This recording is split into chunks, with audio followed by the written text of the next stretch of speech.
അവിശ്വാസ പ്രമേയത്തിൽ കോൺഗ്രസിനൊപ്പം നിൽക്കുമെന്ന് പറഞ്ഞ സ്വന്തം കൗൺസിലറെ CPIM തന്നെ തട്ടിക്കൊണ്ടുപോയ വാർത്ത രാഷ്ട്രീയ കേരളം സജീവ ചർച്ചയാക്കുകയാണ്. താൻ നേരിട്ട ദുരനുഭവം മാധ്യമങ്ങൾക്ക് മുൻപിൽ കൗൺസിലർ കലാരാജു തന്നെ തുറന്നു പറഞ്ഞതോടെ CPIM കടുത്ത പ്രതിരോധത്തിലായിരിക്കുകയാണ്. നഗരസഭാ ഭരണം നഷ്ടപ്പെടുമെന്ന് ഉറപ്പായപ്പോഴാണ് CPIM ഇന്നലെ ഈ രീതിയിലൊരു ഒറ്റക്കൈ പ്രയോഗം നടത്തിയത്. പക്ഷെ അത് അപൂർവങ്ങളിൽ അപൂർവമാണ്. ഇത്തരം സംഭവങ്ങൾ നമ്മൾ കേട്ടിട്ടില്ല കേരളത്തിൽ. 25 നഗരസഭാ കൗൺസിലിൽ 13 സീറ്റുകളാണ് LDF-ന്, UDF-ന് 11, ഒരാൾ സ്വതന്ത്രൻ.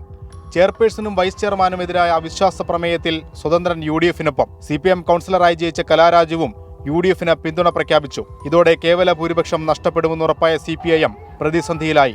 അവിശ്വാസത്തിൽ പങ്കെടുക്കരുതെന്ന 13 കൗൺസിലർമാർക്കും പാർട്ടി നിർദ്ദേശം നൽകി.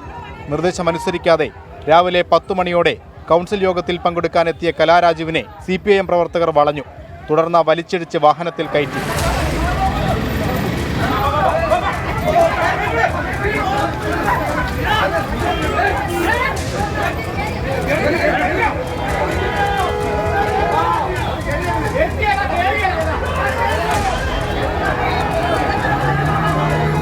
വണ്ടിയിലേക്ക് എറിയുടെ വണ്ടിയിലേക്ക് അങ്ങനെയെല്ലാം ആക്രോശിച്ചുകൊണ്ടാണ് ഈ സംഭവം മുഴുവൻ നടന്നത്. നമ്മളൊരു വനിതയല്ലേ, ഒരു വനിതയാണ് നമ്മുടെ വസ്ത്രം വരെ വലിച്ചു പറിച്ച് എടുത്ത് നമ്മളെ പൊതുജന മധ്യത്തിൽ അതുപോലെ ഒരു രീതിയാണ് നമ്മൾ കണ്ടത്.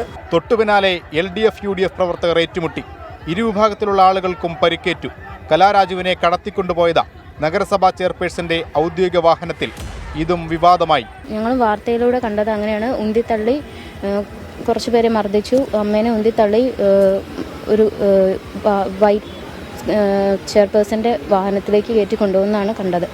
അമ്മയെ തട്ടിക്കൊണ്ടുപോയെന്ന മക്കൾ മുഖ്യമന്ത്രിക്കും DGP-ക്കും പരാതി നൽകി. ഇതിനിടെ കലാരാജു തന്നെ മകനെ ഫോണിൽ ബന്ധപ്പെട്ടു. CPIM ഏരിയ കമ്മിറ്റി ഓഫീസിലുണ്ടെന്നും ശാരീരിക ബുദ്ധിമുട്ടുകളുണ്ടെന്നും അറിയിച്ചു. സംഭവം പോലീസിനെ അറിയിച്ചിട്ടും ഏരിയ കമ്മിറ്റി ഓഫീസിലെത്തി കലാരാജുവിനെ കൂട്ടിക്കൊണ്ടുവരാൻ പോലീസ് തയ്യാറായില്ല.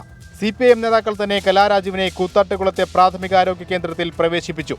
ഇവിടെ സുരക്ഷിതയല്ലെന്നും ജീവന് ഭീഷണിയുണ്ടെന്നും ചൂണ്ടിക്കാണിച്ച മാത്യു കുഴൽനാടൻ MLA-യുടെ നേതൃത്വത്തിൽ കലാരാജുവിനെ കടവന്ത്ര സഹകരണ ആശുപത്രിയിലേക്ക് രാത്രി തന്നെ മാറ്റി. പാർട്ടിയിൽ തനിക്ക് നേരിട്ട പ്രശ്നങ്ങളെക്കുറിച്ച് നേതൃത്വത്തിന് മാസങ്ങൾ മുന്നേ പരാതി നൽകിയെന്ന് കലാരാജു പറയുന്നു. ഇതിൽ പാർട്ടി വേണ്ട ഇടപെടൽ നടത്തിയില്ലെന്നാണ് പ്രധാന വിമർശനം. വിഷയത്തെ പാർട്ടി പൊതുമധ്യത്തിൽ നേരിട്ട രീതിയും വ്യാപകമായി വിമർശിക്കപ്പെടുന്നുണ്ട്. പക്ഷേ ആരെയും തട്ടിക്കൊണ്ടുപോയിട്ടില്ലെന്നാണ് CPIM-ന്റെ പ്രാദേശിക നേതൃത്വം വിശദീകരിക്കുന്നത്. കൂത്താട്ടുകുളത്ത് നിന്ന് വിഷ്ണു കച്ചേരിക്കൊപ്പം അശ്വിൻ പാലാഴി, 24.